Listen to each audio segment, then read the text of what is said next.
এবং যারা আমাদের পক্ষে যারা পশ্চিম নীতি বাহিনীর পক্ষে ব্যবসায়ী ছাড়াও সাধারণ কৃষকরাও জানি আমার তাদেরকে বলবে তারা সবাইকে নিয়ে সারা বাংলাদেশের মানুষ অবরোধ কর্মসূচি চালু করে দেবে।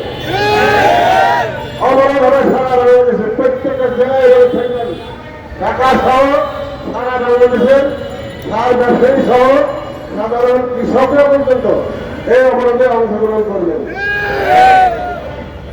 এখন আমরা খুব অত্যন্ত গরম আমাদের যারা পিসিআইসি জেলায় পিসিআইসি বিভিন্ন জেলার সভাপতি সেক্রেটারি আছেন, আপনারা এই মিটিং শেষ করে শুধুমাত্র আমরা কয়েকজন নিয়ে আমরা একটু বসে আমাদের তো অন্য আলোচনা আছে সেই আলোচনা করা হবে। আর আমরা এখন মিটিং এই তো এখনই শেষ করছি, তার পাশাপাশি আমরা একটা এই সামনে রাস্তা দিয়ে গিয়ে আমরা একটা স্লোগান সহ র্যালি আছে, র্যালি করে আমরা এটা শেষ করবো। আমি এখানে আমাদের বক্তব্য বা মিটিংয়ের সমাপ্ত ঘোষণা করছি। ধন্যবাদ।